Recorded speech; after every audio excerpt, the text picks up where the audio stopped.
It is 3 o'clock in the morning. A mother rushes her child into the emergency room. The child is burning with fever, struggling to breathe. She looks around for a doctor. There's no doctor. There's a screen. A terminal.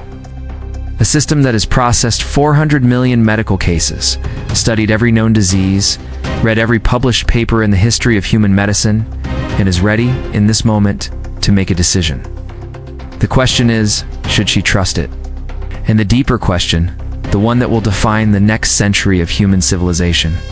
What happens to the world when the answer is yes? Imagine waking up tomorrow to a single global announcement. Every physician, every surgeon, every specialist, general practitioner, and medical professional on Earth has been replaced overnight by an artificial intelligence system. Not assisted by AI, not supported by AI, replaced. The hospitals are still open. The equipment still functions. The medications are still on the shelves. But the human being who spent 12 years in medical school, who looked you in the eye and said, "I think I know what this is," gone. This is not a distant dystopia. The technology to make this scenario plausible already exists in early form. AI systems today can detect certain cancers from imaging scans with accuracy rates that match, and in some cases exceed experienced radiologists. They can predict sepsis hours before a human clinician would recognize the warning signs.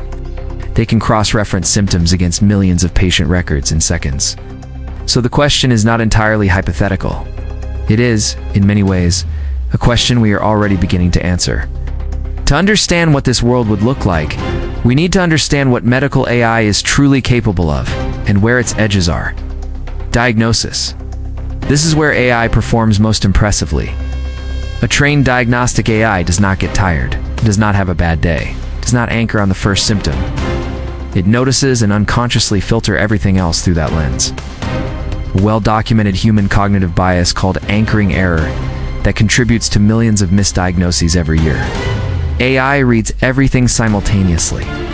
Every symptom, every lab value, every vital sign, every genetic marker.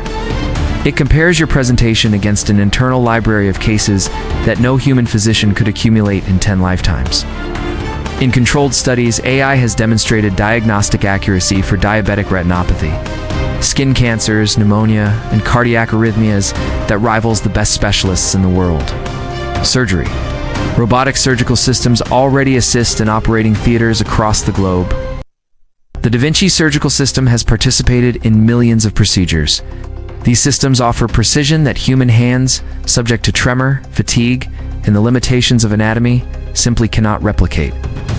A fully autonomous AI surgical system, guided by real-time imaging and preoperative mapping, could theoretically operate with a consistency that no human surgeon could sustain across a 12-hour procedure. Drug interaction and treatment planning. Here, the advantage becomes staggering. Human physician managing a patient on multiple medications must hold an enormous amount of information in working memory and still risks missing a dangerous interaction. AI systems can process a patient's entire pharmacological profile, genetic data, and medical history simultaneously, generating a treatment plan optimized to a degree of precision that is, frankly, beyond human cognitive capacity. On paper, the AI doctor is faster, more accurate, more consistent, and infinitely more scalable. On paper, we have been here before, not with medicine, but with the pattern itself. In the early 19th century, the Industrial Revolution displaced millions of skilled craftsmen. Weavers who had spent decades mastering their trade watched mechanical looms do in minutes what took them hours. The displacement was real. The suffering was real, and yet the world did not end. It reorganized. New categories of work emerged that no one had anticipated. In the 20th century, automated telephone exchanges replaced operators. Mechanical calculators replaced rooms full of human mathematicians. Assembly line robots replaced factory workers by the hundreds of thousands. Each time the argument was made, this is different. This skill cannot be automated. This work requires a human being. Each time the argument was eventually proven wrong. But medicine carries a variable that the textile mill and the telephone exchange did not. The variable is life and death. When an automated loom produces a flawed piece of fabric, you discard the fabric. When an automated medical system makes an error, the patient does not always survive to report the malfunction. The stakes have never been higher. The consequences of failure have never been less forgiving. In the first hours, the immediate reaction would be chaos. Not because the AI systems would fail, but because trust would. Medicine is not purely a technical transaction. It is a human relationship. The patient who sits across from a physician is not simply delivering data points. They're communicating fear, uncertainty, history, context, much of it nonverbal, much of it buried in what they don't say as much as what they do.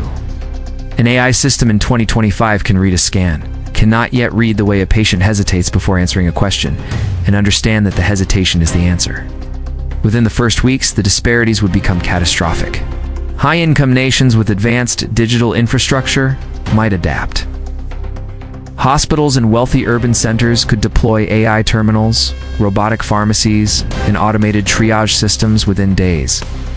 But consider the rural clinic in sub-Saharan Africa, with intermittent electricity and no broadband connection. Consider the elderly patient who has never operated a touchscreen. Consider the psychiatric patient in crisis who does not need a differential diagnosis, who needs a human being to be present with them in their worst moment. The digital divide does not disappear because the technology is sophisticated. It deepens.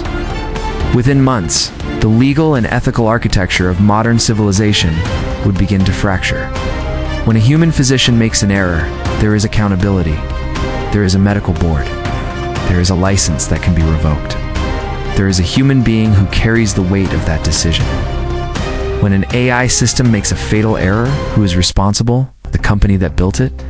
The hospital that deployed it? The regulator that approved it? The patient who consented to its use? These are not abstract philosophical questions. They are the questions that courts, governments, and ethics boards around the world are already beginning to argue, and they do not yet have answers. Within a year, something else would happen, something quieter, but perhaps more profound. An entire dimension of human experience would begin to disappear. The physician who sits with a dying patient and holds their hand. The pediatrician who has known a child since birth and understands their family, their history, their fears. The oncologist who delivers a terminal diagnosis and stays in the room afterward, not because the protocol requires it, but because being human requires it. No algorithm, however sophisticated, has yet been built that can replace the act of being witnessed in your suffering by another person who understands what suffering is. We began with a question that sounds like a thought experiment. What if AI replaced all doctors tomorrow? But what this question is really asking is something far older and far more fundamental. What do we owe each other? Medicine, at its core, is not a data problem. It is a human covenant. A promise made across centuries that when you are at your most vulnerable, when your body is failing and your fear is overwhelming, another human being will show up. AI will transform medicine. It already is. It will save lives that would otherwise be lost to delayed diagnosis. Human error and the simple geography of being born far from a hospital. These are not small things. These are extraordinary things. But the wholesale replacement of human judgment, human presence, and human accountability with a system, however brilliant, is not progress. It is abdication. The future of medicine is not AI instead of doctors. It is AI so that doctors can be more fully human, more present, more focused on the patient in the room, and less buried in the data on the screen. The technology is coming. It is not in question. The question is whether we are wise enough to decide how it arrives and what we refuse to let it take.